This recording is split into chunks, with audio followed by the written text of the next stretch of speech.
Thank you for joining, and please welcome Alex Johnson from Independent Center. Alex, you may begin. Thank you so much. And hi, everyone. Welcome to the who, why, and how of intentional board development. It's more than just a seat at the table. Clubhouse boards can be one of the more puzzling but critical pieces of any Clubhouse program. This can especially be confusing when you're under a much larger organization or if you're just getting started and trying to figure out how to build your independent board.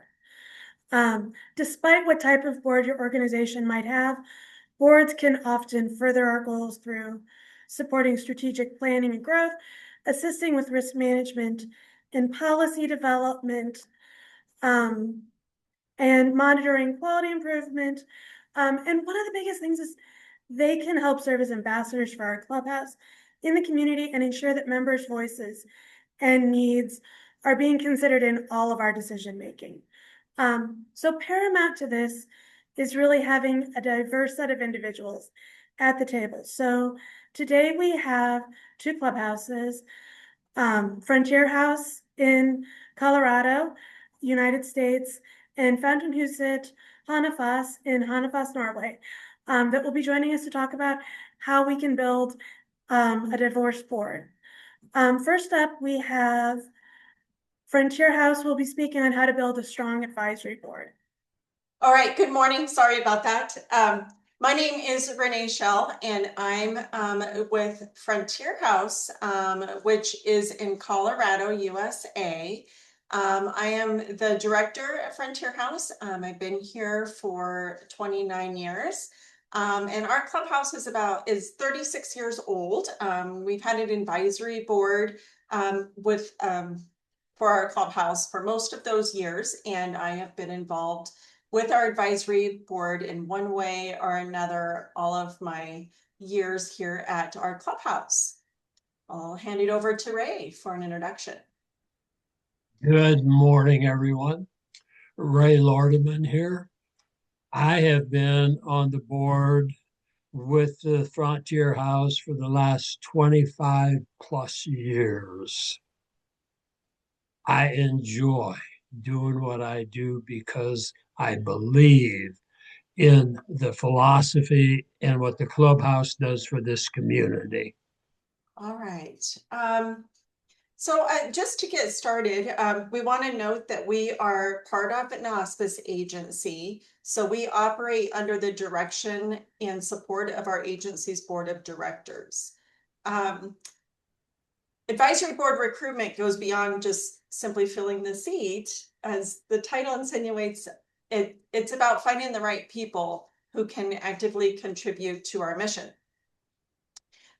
So today we're going to explore with you our experience of recruiting, why we may recruit someone to our board, and how we can effectively bring them on and get them fully engaged with our clubhouse and our initiatives. Understanding these facets ensures we build a dynamic and effective board that truly supports our goals. Before we go on, though, Ray, would you mind sharing a little bit more about how you were recruited on the board? Maybe some highlights of being a part of the board or part of the clubhouse as a whole? I would love to do that, Renee. And it was, a couple decades ago that I was invited to a board meeting because of a service they wanted and I could provide for them. After that meeting, I was asked by board members to come back to future monthly board meetings and investigate, becoming a board member. I did not know what took place in that clubhouse on a day-to-day basis until I was invited to go to a special event. At that event, I heard stories from staff members and from members, and I decided that I needed to be part of this clubhouse. This clubhouse in our community, had been here for years, but very few people knew it existed or what it was about. I wanted to be part of introducing this clubhouse to the community. I have enjoyed doing that. I have enjoyed staying after meetings to chat with members and staff. And for 25 years, I've been doing just that. Thank you, Renee. Thank you, Ray. We really appreciate your years of service. The advisory board is uniquely positioned to advance the goals and mission of our clubhouse. And without it, the clubhouse cannot reach further into the community or rise to meet the program's growing needs. That's why it matters to have advisory board members who bring their strengths to the table and share ownership of the mission, just like our members of a thriving clubhouse. They must know that they are making a commitment to the board and therefore the clubhouse, and they are valued and relied upon. Our board members contribute to the visibility of our clubhouse in the community by representing our clubhouse at their own functions. We even provide them with name tags so they can wear them at various networking events, as well as our Frontier House business cards so they can promote the clubhouse when they get a chance. Ray is a great example as someone on our board who is constantly linking our clubhouse to various resources, businesses, and opportunities. Ray, could you share with our friends some examples of ways you've connected our clubhouse to opportunities? I would love to do that. Thank you. To start with, after that experience with the multi clubhouse and learning about what goes on, I became part of a team that presented to a variety of organizations within our community. I have helped serve the meal at many of the annual employer dinners. I have brought opportunities for grants that have been earned, and one in particular has helped several staff members with their transportation portion of their life. I have brought many table sponsors to the annual breakfast for the last 15 years. I don't give up easily. One particular business I worked with for 3 years just to get a good contact. But that contact has brought us thousands of dollars each year since. I have brought job opportunities that several members have filled. I have spent time at the clubhouse after monthly meetings, connecting with members, and I frequently attend the holiday celebrations and enjoy meals with members and staff. However, all of that being said, my favorite part is the fact that they allow me to still stay around and be involved after 25 years. Well, we appreciate you, Ray. Thank you. This leads us to our next slide, which is a good segue into the who. So for us, the who boils down to what they can do or contribute to our board and our clubhouse through time, treasure, and talent. This is our go-to focus on when we are looking at potential board members. And the question is, what will they be able to do for the clubhouse to further enhance our program? So under time, these are mostly leaders who show up, who can make the commitment to attend the monthly meetings, who can participate in special events, volunteer in the clubhouse if needed, and open doors in the community. Talent, and these are individuals who are experienced in specialty areas such as legal, legislative, finances, housing, health, business leadership, and they can share their skills and knowledge with us to boost our clubhouse operation.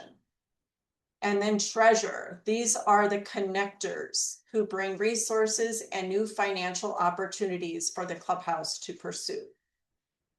The bottom line, so we recruit members who give what they have so they can continue, so we can continue to grow the clubhouse. And since we are an auspice agency clubhouse, it is important to us that we have a member of their leadership team serving on our board as an advocate for our program at the agency level. And they can provide expertise on topics such as Medicaid and state policies. They are also a sounding board for our advisory board members to discuss what they want for the clubhouse and how we can collaborate to expand the impact of the clubhouse.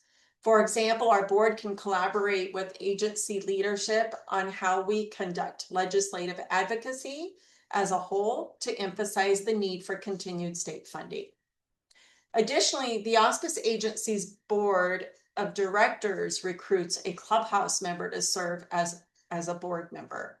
This partnership has proven to be highly valuable as the member helps raise visibility for the clubhouse among the agency's board of directors. They share important information about the clubhouse, what's going on, the happenings, and may express areas of need and support for our clubhouse. We have 2 positions on our advisory board that are earmarked for clubhouse members who also can contribute through time, talent, and treasure, as well as bringing that unique perspective of a clubhouse member. And then clubhouse members in general who are not on our advisory board are welcome to observe the meetings as well. Our recruitment process is heavily based on our established community relationships and our understanding of influential leaders within our broader network. During our monthly board meetings, we include a standing agenda item focused on board development, recruitment, and public relations. If we identify a need for further growth, we use this opportunity to brainstorm potential candidates to invite to join the board. At our annual breakfast event, which Ray had already mentioned, this is our largest fundraiser with approximately, 350 attendees or so, and many of whom are hearing about us for the first time or maybe had been inspired to become more involved. We provide a platform for individuals to express their interest in our advisory board. Following the event, we reach out to these individuals to discuss their potential fit on the board and explore their further involvement. Our board does not have fixed term limits. However, we do expect a minimum commitment of 1 year. We believe that maintaining a balance of long tenured members combined with newer members offers our board a valuable combination of in-depth knowledge of the clubhouse combined with those fresh perspectives and ideas. To foster an engaged and dedicated board, it is important to establish clear expectations and emphasize relationship building both among the board members and with our clubhouse community. Our clear expectations revolve around the 3 main focus areas: public relations and awareness, employment development, and fundraising. It is beneficial to inquire about each board member's motivations for joining and explore how their unique skills and experience can contribute to our growth and success. I inquire about their interest in the Frontier House Advisory Board to understand their motivations. Additionally, I ask if they have any personal experience with mental health, which helps me gauge their level of understanding and the focus of their interest. For example, so there's some examples of how particular board members can help us grow and develop our clubhouse. So for example, we had a board member who serves as a hiring manager at a large established corporation who was able to provide transitional employment opportunities. Also facilitated introductions to other types of employment positions. And I'll just network with potential employer partners within their network and also within their own organization. Additionally, they provided access to corporate resources of funding that supported our initiatives. Another illustration is a connection that had been made through a board member with a prominent community leader who suggested hosting that annual event that's been so successful for us. And that helped us attract a lot of sponsors and individuals who became donors, and then helped us continue to increase the attendance in that event every year. This leader also recommended their spouse for a board position. which strengthened our community ties through their notable achievements and relationships within our broader community. It is crucial to assign specific tasks, projects, and commitments to board members so they understand their valued role and responsibilities. Don't be afraid to ask for something. Board members are here because they want to be useful and helpful, and they want to make an impact. Communicating that their involvement is wanted, needed, and expected encourages active participation and embodies the spirit of a clubhouse. During each of our board meetings, we bring specific employment needs of a few of our members to the board to see if there are any connections in the area of the employment need and to help brainstorm leads. This is a great way to let the board know what is needed specifically so they can branch out to their own connections to assist with finding employment. We also bring success stories to the board to share with them the outcomes of the clubhouse through the members' achievements. This helps hit home with them that their valued contribution is crucial to the overall success of our members. Furthermore, integrating board members into the clubhouse community helps foster a sense of belonging. This includes encouraging participation in special events, volunteering at the clubhouse, attending social gatherings periodically, and maintaining informal visits such as dropping by for lunch or conversations and staying after meetings to connect with members, which Ray has, I think, mentioned all those things and is highly involved in all those areas of connecting with the clubhouse. These interactions promote a deeper understanding of the clubhouse model, strengthen the board members' connection to the clubhouse community, and it helps facilitate authentic relationships with our members. We have found that some of our most effective board members are those who have established strong community ties through various connections and networks. And it is through these ties that the clubhouse breaks through the glass ceiling to become better known through our community and which can help develop more partnerships that help us open our doors for our members. When I first learned of someone's interest in the advisory board, whether through a connection of an existing board member or independently, initially I discussed their reasons for interest in the clubhouse, inquire about other community organizations they are involved with, and explore their professional background and areas of expertise. Additionally, I ask about their hobbies and personal interests and inquire how they believe they can contribute to the growth and continued development of our clubhouse. This information helps us assess how their skills and interests align with the needs of our board and our clubhouse. For example, someone who has a financial background, maybe is an accountant or a chief financial officer in their career, could provide us with oversight on our accounts and budgets and may even become a treasurer for the board. To assure that they are fully informed of this commitment, I also provide them with a one-page overview detailing the purpose and responsibilities of the board.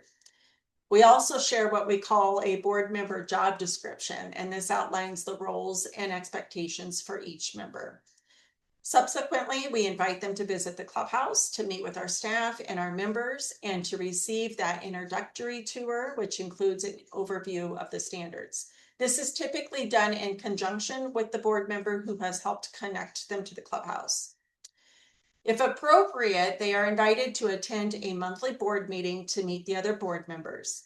A decision is then made regarding their potential appointment to the board. We also do have bylaws and we have officer roles. And for an advisory board, we do this so that we have a group of people situated to evolve into a full board of directors if we ever came across that need. And Ray, I'm going to send it over to you for some final points or highlights. Thank you, Renee. You know, one of the last things I want to say is, being a board member with this community has given me the opportunity to connect and develop relationships with other board members, as well as many other community businesses that I have talked with, worked with, and brought to the clubhouse. You know, the relationships that have been built are amazing. just like Renee, a phenomenal leader for this organization. And I can't say enough about what she does for this community. Thank you, Renee. Thank you, Ray. And this leads us to our last slide of thanking you for listening to our presentation. Ray and I hope you find it helpful as you work on developing and strengthening your board. And so I'm going to pass it back to Alex. Thank you all very much. Thank you so much, Renee and Ray. That was super informative. And I think we can't say enough how important it is to really give that board some roles and responsibilities and giving them ownership of that responsibility. From my own experience back in the day, like those bylaws are so incredibly helpful. And really gives you that opportunity to take a step back when you're the director and say, no, this is your guys' thing, like run with it. And just like we do with members, like giving people that ownership can breed so much investment. So thank you so much. So now we're going to move on to Hanafas to talk about what it's like to build an independent board of directors. Take it away. Thank you, Alex. My name is Bodil Heggelund, and I'm from Fontenehuset Hønefoss in Norway. I'm an assistant director there, and I worked there for 17 years. And my name is Helge Gjevestad. It will show on the first slide as well. And I'm a member, and I'm also a member of the board of directors. Our clubhouse, Fontenehuset Hønefoss, is one of the oldest clubhouses in Norway. We have been here since 2003. And into the next slide, we will tell you a little bit more about our house. We are a freestanding clubhouse organized as a trust, as most of the clubhouses in Norway are. Henge Board of Director members have a personal liability in respect of executing the business in accordance with national laws and regulations, as well as running the trust in accordance with its bylaws and, in our case, the standards. Our clubhouse is funded mainly by governmental grants and contributions from our 3 municipalities in our catchment area. In addition, we apply for and receive support from National Trust and organizations. We also receive some donations from private individuals. And into the next slide, we will talk some more about diversity. Yes, we have a great diversity amongst our board members. Several business executives, scholars, politicians, and various members from the clubhouse community with various backgrounds. This composition secures our operation both locally and nationwide. The diversity gives the clubhouse the potential to be at its best for people with mental illness on their path to reach growth and success. Bringing business, education, and politics, and including clubhouse members, enhance our members' capability to enter into schools, jobs, and get a worthy life. Such a board will as well secure our position within our catchment area and stabilize our finances. Bodil? Here in the picture, you can see our member Kirstin together with our board member Lars Petter. Lars Petter is a CEO of an international industrial company with a local factory here in Hønefoss. Kirstin started to work in a limited position in Lars Petter's company and worked her way up to a full-time position. During her travel to a full-time job, the clubhouse also got 2 transitional employment positions at the factory, and Lars Petter became a member of our board. They both earlier this year attended a gathering we held for potential collaborating unities, where they told their story. And this gave results. We landed new agreements with local businesses, which led to new jobs for our clubhouse members. Standard 33 gives an excellent guideline of which groups of persons is needed to establish a good and functional board of directors. When recruiting board members, a vital key point is to find the candidate's willingness as well as opportunity to allocate time to serve. We want board members that can and will participate in the work of the day. This to get to know our members, our system, and the clubhouse model. We want them to be willing to take time to go through our onboarding program for board of directors and to participate in national and local meetings on behalf of the clubhouse. All this to secure their knowledge of how and why we operate as we do, and for them to get to understand why they can contribute, what they can contribute to our clubhouse. We want our board of directors to be active within and committed to the clubhouse. Other factors we would like to point out when recruiting board members are their widespread knowledge of the local community. What happens in our community? What are the challenges of our community? And do they know people that we might need to get in contact with? We see after professional qualifications, we want a diversity amongst our board members. And we look after if they are eligible by local law to participate as a board of directors member. People that are convicted in a criminal court for embezzlement and/or fraud might be banned from serving as a member of a board in Norway. And all these terms also apply to the clubhouse members in office who are elected amongst and by the clubhouse members. Then I would like to talk about the recruitment and how it's done. We have an electoral committee with 3 members, which one is a clubhouse member. All 3 must have extensive knowledge of what is moving around in our catchment area. The 2 external members are appointed by our clubhouse yearly summit, and the person representing the members are elected on a clubhouse meeting. The electoral committee identifies potential board members and execute interviews with them. At least 1 member with political experience is desired. We think that this person will act as a door opener and help us understand the murky ways of politics. When we enter into a process of strengthening our focus on education, we recruited persons from the local university.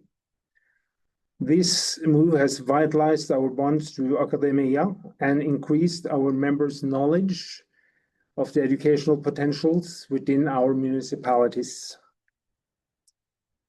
As you all know, a keystone of a board member is the board members from local business communities. This will increase the chance of getting TEs, secure funding, and give the board a professional appearance. The board members, with the exception of the clubhouse members, are confirmed by the clubhouse yearly summit. And into the next slide, we will talk more about recruiting clubhouse members for the board. So we have been using this procedure of recruiting clubhouse members for the last 20 years. When a vacancy is approaching, the clubhouse announces it on social media, various clubhouse meetings, and on in-house billboards. This announcement includes information regarding eligibility, time consumption, and liability such a position requires. Further, the duties and workload entering such a role will implicate. When eligible clubhouse members have expressed their desire to run for office, talks with sitting board members and the administration is carried out. And within these talks, we talk about duties, time consumption, and workload, and we explain this in detail. We want to ensure that such a process shall not be a popularity contest, so no campaigning is allowed.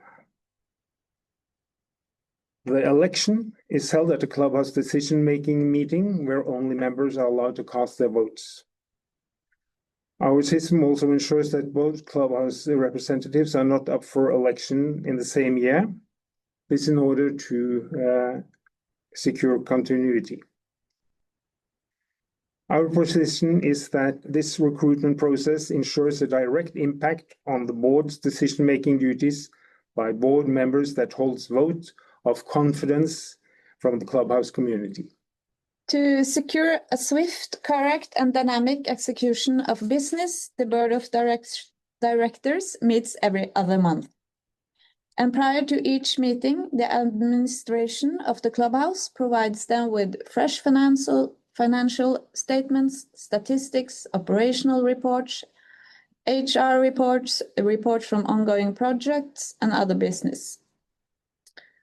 All 9 members of the board might forward questions to the administration, either in advance or in the meeting. On the board, all matters are adopted by simple majority, as described in our bylaws. And since there are no deputy representatives, equality of votes is all with the principle chairs double vote. So instead of using the meeting to skim through documents, this procedure enables the board members to focus on current and new business. It also encourages innovation amongst the board and strengthen the knowledge between the members as individuals. As a consequence, we have a firm belief that our board of directors serve the clubhouse community with both mind and heart. We just want to thank you for your attention, for listening to us from Norway, talking about how to recruit board members. Excellent. Thank you, everyone, for today, for your wonderful presentations. We're going to go ahead and move into Q&A. Everyone has a lot of questions that they would like to ask. So, Alex, we're going to go ahead and get started with you moderating Q&A today. And we're going to ask the first question, which is, where do you start? Where are the first places you would look to find board members?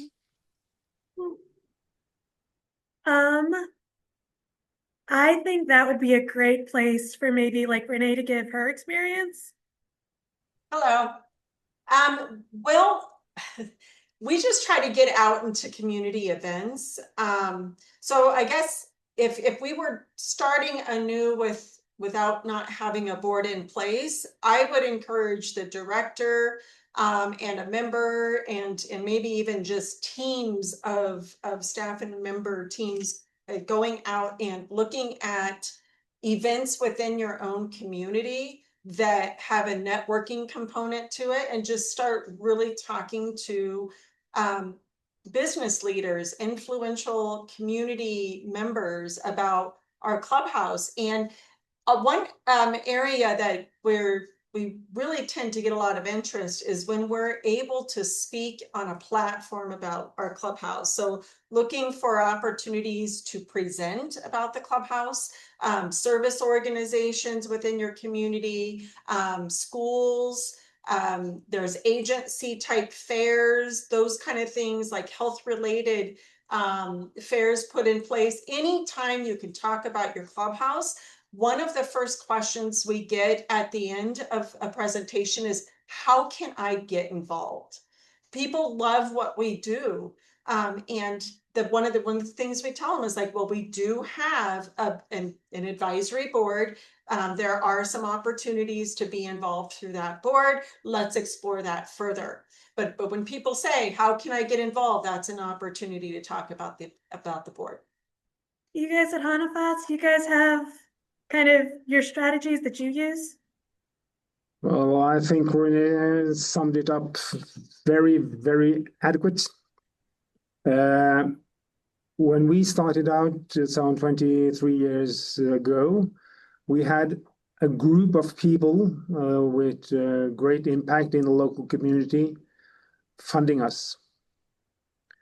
And there has been no problem since then to get members to the board.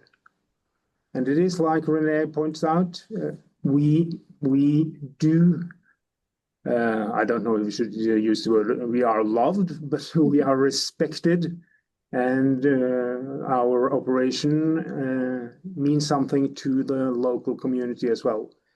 So tell people about us, tell them about the standards, and tell them about the impact we have on persons' lives. Thank you. Yeah, I will add one little piece too, is that sometimes also getting creative in what you're thinking about can be really helpful. So I had an experience where I was trying to get a lot of like people from the health system and things like that in there, and it was really hard because like they are very busy people. And actually somebody that helped me build my board like better than many was actually the executive assistant to like the head of our health system, because she's in like all those meetings, organizing those things, and has a lot of those same connections, and had a little bit more like time and like headspace to like support us. Thank you all. Your next question. If you are starting up a clubhouse, should you focus on the location and building the membership or the advisory board first?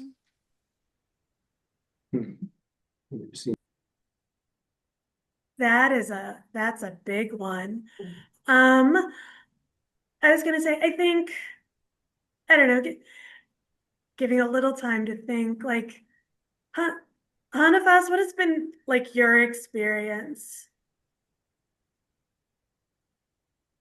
Yes, it's been a while since we started, but when we started, there were the two founders and a couple of more people that was the starting board. So we started out with a board that had connections in our community, with both financial connections and also with locations and what we needed to start a house. So maybe just a couple of, maybe not just the full board, but a couple of people who are invested in the community. And I think Clubhouse is a good idea, and to work with together to start the Clubhouse. You guys at Frontier have thoughts? I think from an hospice agency clubhouse, the board of directors of our hospice agency is all, is supporting us as we develop, as we open. So we kind of in that vein have the support of that group already in place. So I would say it's probably quite common for our hospice agency clubhouses just to open up their clubhouse, build their membership, and then go into building their advisory board. I would say it'd be pretty quickly. You'd probably want to do that because the advisory board brings those opportunities that you want to start building within your clubhouse, such as employment and fundraising, to start to create that autonomy and that, and just further develop the your clubhouse as a whole and all the opportunities. So I would probably stick with kind of that as a common thing, but there is no right answer here. And that's the thing. I think for more so for freestanding clubhouses, starting out with a group of groups, like, a formalized group to support the clubhouse is probably going to be really needed from the beginning. Yeah, and I really agree with your piece that it's hard to say which one to go first, because the two sort of affect each other, where it's like you really need those job opportunities and some of those other community opportunities to build your membership. But yes, you also need members to do the things. But no, great question. That was a good question. Great. Your next question. How do you decide what decisions are made by the staff and members of the clubhouse and what decisions are made by the board? Like Renee, what have kind of been your guys' experience? Well, and, you know, and again, this is a cool situation because we have the perspective of the Auspice Agency Clubhouse and the freestanding clubhouse, and I think we probably do it a little. Things might be a little different. I think determining what. This is where it kind of comes down to making sure that you have things for the board to do that gives them purpose and value. So for instance, for fundraising, our largest fundraiser that we have mentioned a few times is this breakfast event, and it has been the most successful ever. That was something that our board decided on, that group of people were tasked with. We're the decision makers here. This is something that we have to do. We have to put together. We have to see it through every year. And what our board decides to do, I really bring into the clubhouses. Because our clubhouse loves our advisory board, they know that they're there doing things that are going to help us.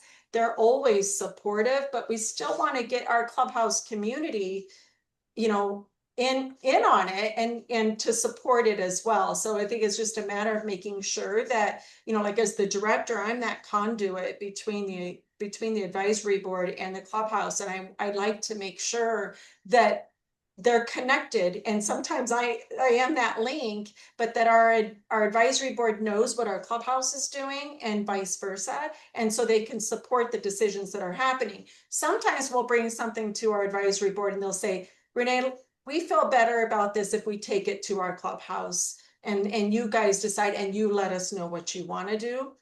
Oftentimes that happens. Renee, I don't know if you have a different perspective or something to add to that in that experience. I do, because there have been times when I would reach out to Renee and ask her a question. And before she would answer that or give me an answer, she said, you know, we will discuss that at our members gathering whenever that happens. But I also want to add what she said, you know, in terms of us presenting to organizations and giving us the opportunity to talk to that organization about new board members. Just yesterday, I was having coffee with a friend, and when we got talking about the clubhouse, he lit up. And his response was, I need to connect with them to have them come and present at one of our meetings in the near future. I haven't even had the opportunity to share that with Renee yet, you know. So the opportunities are out there all the time. We just need to keep these ears and eyes open. So continue to do what you do to the best of your ability. Thank you. Your next question. Please share a few concrete do's and don'ts for ensuring ongoing connections and engagement with advisory board members. Helga, Hanifas, you guys want to take a start at it this time? Yeah, we are a freestanding clubhouse, but I guess we still have some do's and don'ts. I think some of the key points are to, as Renee talked about earlier, to keep them connected with the clubhouse and to share what we are doing in the clubhouse, so they can and link that to their knowledge, so they can see see truly what they can help us with and feel that they are helping. Often get that in our board meetings. What can we do to help you? So give them concrete examples, like when we needed more TEs, we held out to the board members, and one of our board members joined us in the work of the day in a group that work with getting more TEs, and this really helps the boards to feel that they are doing something for the clubhouse. I think that's the main thing, keep them activated and get them to know what we are doing the whole time. I would also like to mention the legislation. As we said, we are a trust, and Clubhouse board of directors need to know their liability and their responsibility. Also, when recruiting, I think that is vital, so people don't go into office with false pretenses. Anything from Frontier? From an hospice clubhouse, I think one of the don'ts is you don't want all, your board to be filled with your hospice agency, staff or leadership. You don't want it to be all mental health people. You don't want to assume that your board member knows how they can contribute. You do want to ask directly, say what we need. We need this, and ask them direct, because if I try to get to know your board members well, so you know what's in their wheelhouse, and you can tap into it and be the one to say, hey, I remember one time you said you had this, or you knew this person. Would you be able to connect us? Sometimes they won't speak up and say, hey, yeah, I hear you have this, let me connect you. But if you ask them, they'll be most likely wanting to do that. And don't keep a board member on that's not really engaged or doesn't seem like they have the time to commit because you're afraid to hurt their feelings. I think it's important to say, just to recognize, hey, I know it seems like you're really busy. Perhaps it's time that, we move on. I don't know, probably just lack of tactful words in the moment, but something very gentle and kind. Obviously, they provide service to our board and appreciate their time. If they've fulfilled whatever minimum requirement that you might have, I mean, they gave something to our board. So still appreciating that, but also recognizing, you're busy. You've got a lot going on. Perhaps you haven't been able to give the time that this takes. And so don't be afraid to be the one to say that. Let me add to that also. The first thought that went through my mind is get to know the people, develop that relationship. Just like the coffee meeting yesterday morning, to reconnect with Tom was great. And where that's going to go in the future, I don't know yet. And in relationship to the don't try to twist somebody's arm just to have a position filled. Make sure, like Renee said, they want to be part of it and they will be committed and be helpful. So don'ts and do's. That's a great thought. Yes. Thank you. Thank you. Your next question.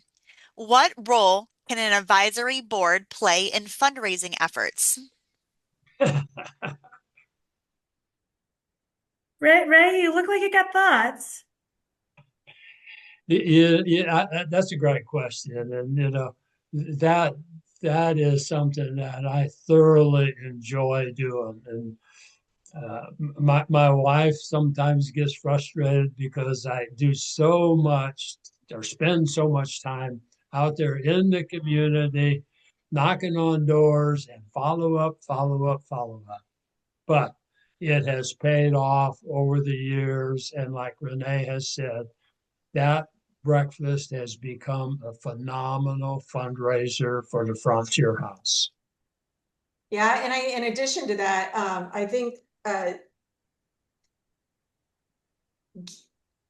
for us, it was, being one of the primary initiatives of our board. It's already kind of an expectation of our board members that we're going to be tapping into whatever ideas, skills, talents, interests you have when it comes to bringing financial resources to our clubhouse.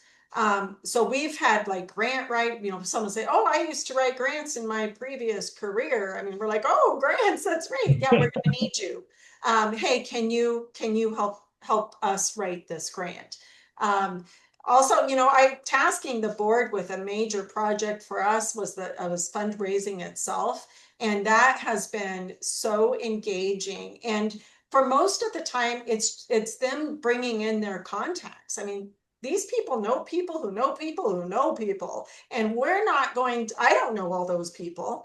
And some very prominent, powerful, influential people in our community, we start to link to because we're asking our board members, hey, we need to connect. We need this. And so I would give a fundraising project to the board if that's kind of what your specific ask is like, how can you get them engaged in fundraising? Give them their baby. Give them, hey, this is your baby. Let's grow this as a group and see where it can go, and let them lead it. Let them kind of take ownership over that. I will add that like it can be tough when you're part of an hospice clubhouse to understand that like fundraising element. I will say that a lot of times like really putting some focus on like that community engagement and getting the name out there in the community can be just as important. And it's always worth talking through when you're under an auspice, like how we can still like have an active part of that, because that's an important piece for our advisory board and for our clubhouse community as a whole. Great. Your next question. How has your board helped your clubhouse develop your employment programs, particularly TE, and also reaching out to employers and HR connections? Anna Foss, you want to take that one on first? Yes, we can. We talked a little bit about it earlier that we use some of our board members into a TE group at the clubhouse to be the one who knows the businesses in our community and know the contacts, who to contact, and where the business is at, and know which one may be needing someone to work. That's a great help from us. So we didn't need to go and knock on every door, but we know this one we can contact. They need one, and then they also often know which person should we contact in the business to get there. And we also, so as I said before, turned it the other way around, finding good leaders out in businesses that we had TEs and bring them onto the board, and they can help us further to get to know other people and other agreements. And when we invite the businesses in here, then they can tell their story to say how this have been for them, what it has given them as a business, to stay out there and say, if you wonder of something, you can come to us and ask the questions, and we will tell you how it is to be a TE employer. Go ahead. Excellent. Thank you. So we have about 2 minutes left. Does anyone have any closing remarks before we go into our final close for today? I will say thank you. This has been a great experience for me, and I hope is beneficial for the other clubhouses and the participants that are listening in and will observe this in the future. So thank you for allowing me to be part of this. Yeah, Excellent. I would just, yeah, echo Ray. Thank you for the opportunity. And you know, there's no perfect way to do this, no right way to do this. It's just, it's about trying what we do day to day in our clubhouses is we're bringing people together. And we're relying on people's strengths, talents, interests, abilities, knowledge, expertise. And that's what we're doing with the board is we're bringing people together. And, you know, as a nonprofit, we're boxed in sometimes by who we know, and we're not going to get to know outside of that box unless we pull others into it. And then that's how we link. It's like this big tree. That's how we link on to other people and create that web of people who know about us and people who want to contribute through the various opportunities such as the board. So keep getting the word out there and keep asking. That's what I say. No, I parrot that. I don't think I could have said that better. Excellent. Thank you all so much for today. Thank you to all of our presenters and our panelists and Alex for moderating today's session. If we have not answered your questions, please send an email to wanawebinar@fountainhouse.org. The recording for today's session will be available on the Wana Webinar YouTube channel in the next few weeks. A link to this channel is available within the chat window and will also be in the thank you for attending email arriving tomorrow. All live attendees will receive an email in the next 1 to 2 weeks that will include a link to the recording and the slide deck. Please take a moment to fill out the short survey that will appear once you leave the event. Thank you all for joining today's webinar and be on the lookout for announcements regarding our future webinars.